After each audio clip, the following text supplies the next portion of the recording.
Hello and welcome to your daily reading. This time it's for 2 days because here where I live it's already evening and I wasn't able to start this reading earlier. As you know, I'm doing it live. I think it's the best way to just transfer information in a effective way. It's very convenient for me and it's fast. Change the microphones. Hello, dobry wieczór. Hello. So, today I'm gonna use this very traditional deck. If you hear some noises from the background, it's my son talking to some foreigner right now. I thought it was a very special day today because this is the last day of Sun in Leo and we're moving to Virgo, and that's why I'm gonna pull out two cards. It's like the ending of something old and the beginning of something new. Let us see what are the energies. What else can I say? Oh, we have Moon in Taurus still, so this very abundant energy of Moon in Taurus, I think. All right.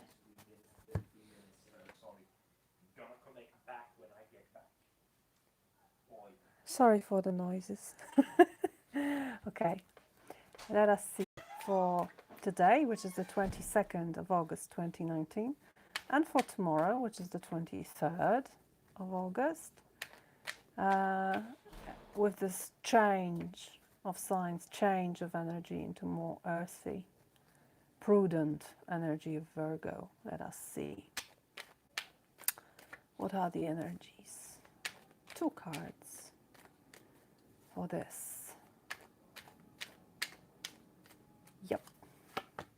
Oh, we have the Emperor, so the fiery sign saying goodbye. It is the card of Aries, although very often when I see this card, I think about Capricorn, because this is very much about structures and order and making things in old traditional ways.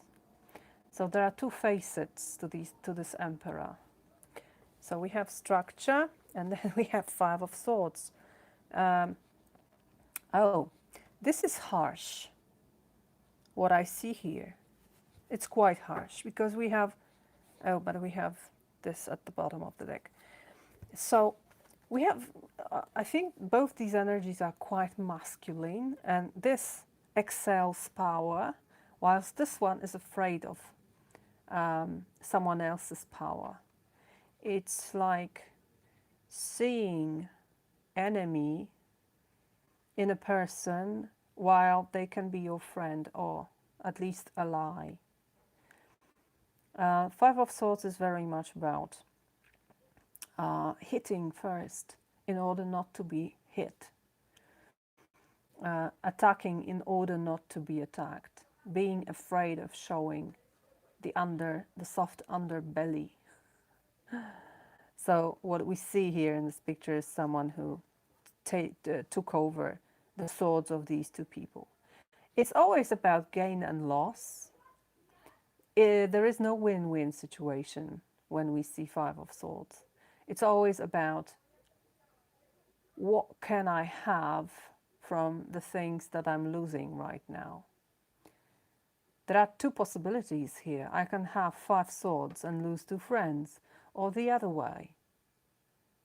Have friends still, but lose the swords, lose the perceived power. It's more about perceived power. It's more about how we project ourselves into the future. So swords are always about thoughts and projections. They don't really bother with reality. Well, not always, but very, very often. So it can be a vulnerable time, is what I feel here. This great power, the need of structure with the Emperor, the need of creating safe environment in which you can predict what's going to happen.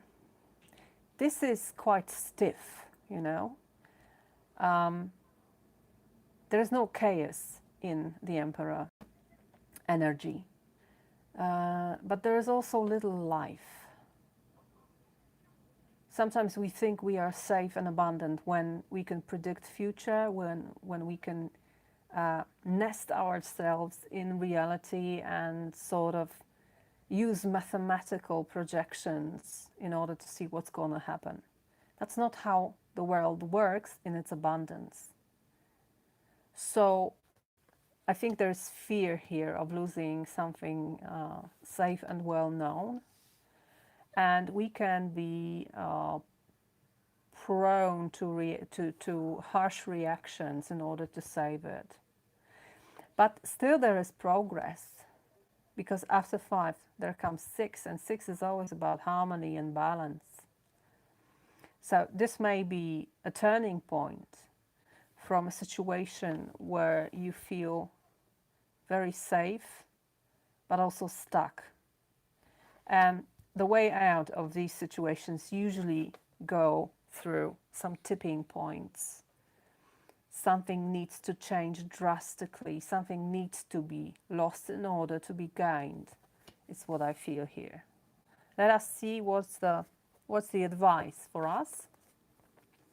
I'm going to pull again 2 cards, and one for the first one is for what is recommended. What should we do?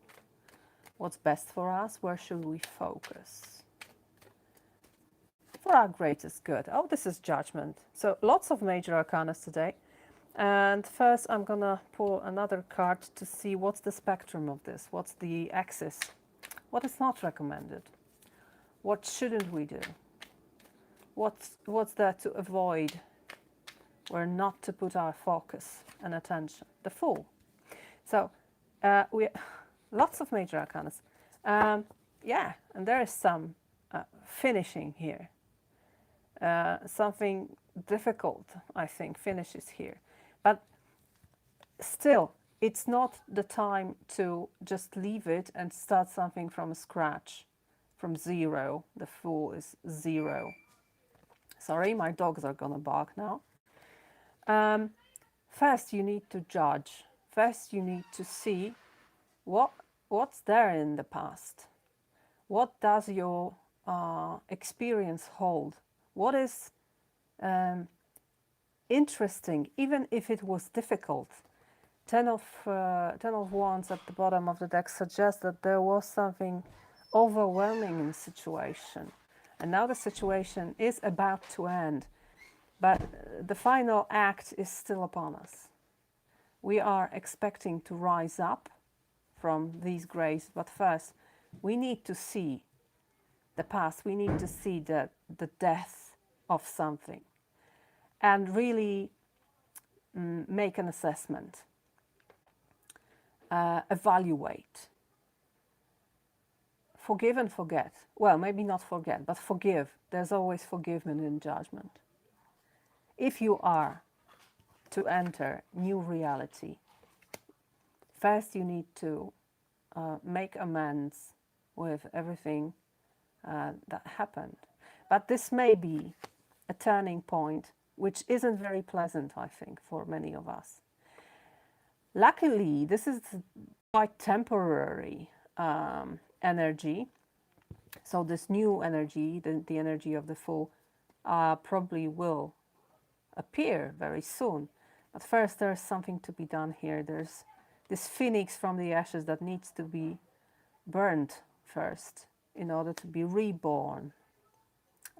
Interesting energy for this transition, solar transition. I hope it's not going to be that difficult. Perhaps, yeah. I think I'm going to pull one more card.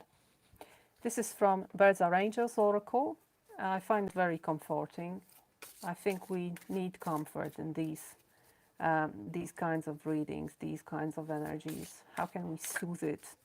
What's there to be done in order to soothe it? The world reflects your truth. So it's the card at the back of the deck. So again, be careful. What do you project? Because it's going to be reflected to you. If you give yourself the gift of forgiveness, kindness, no matter what happened here, no matter how stuck you were, no matter how much you had to fight for yourself, give yourself this mildness, and the world is going to be more mild to you. Okay? So, I wish you a wonderful transition. Thank you very much for your time and attention, and I hope I see you, well, maybe tomorrow, maybe the day after tomorrow. Until then, bye-bye. Yeah, dance energy. That's right. Love you.